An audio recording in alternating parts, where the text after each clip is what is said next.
Coucou tout le monde, explication un peu de Isaïe 22. Alors, il parle d'un peuple qui ne prend pas conscience du jugement de Dieu et aussi un changement d'autorité. Le verset 1 à 14, là.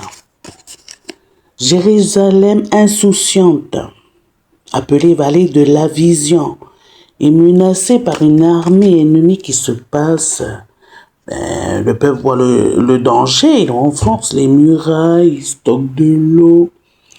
Mais ils ne se tournent pas vers Dieu. Au lieu de se repentir, là, ils disent « Mangeons et buvons, car demain nous mourrons. » Non, mais allô, quoi. Alors, le message pour nous encourager, ils ont géré le problème humainement, mais sans chercher Dieu. Dieu attendait repentance et humilité, pas juste des solutions stratégiques. Le danger ici, c'est s'occuper des Satan, sans revenir au cœur. Le verset 15 à 19, le jugement de Sebna. Sebna était un responsable important, intendant du palais. Son problème, à lui là, il cherchait sa propre gloire. C'est un danger, quoi, pour nous faire attention. Il s'est fait creuser carrément un tombeau prodigieux. Il utilise sa position pour lui-même. Dieu annonce qu'il sera destitué. Et voilà.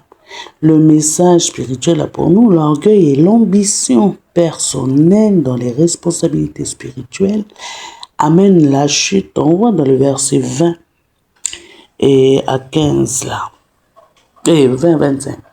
Dieu choisit un autre homme, Eliakim. Dieu dit, je mettrai sur son épaule la clé de la maison de David. Quand il ouvrira, nul ne fermera. Quand il fermera, nul n'ouvrira. C'est 22. Et cette phrase est reprise dans l'Apocalypse 3, le verset 7.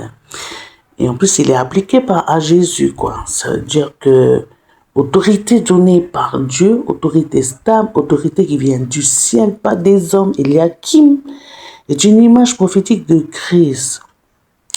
Le résumé spirituel d'Isaïe 22, c'est que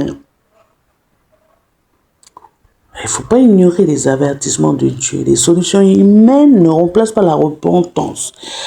Langue spirituelle conduit à la chute. Dieu élève celui qu'il choisit. L'autorité véritable vient de Dieu seul. Donc voilà un petit peu, en gros, un avertissement d'Isaïe 22, d'explication d'Isaïe 22.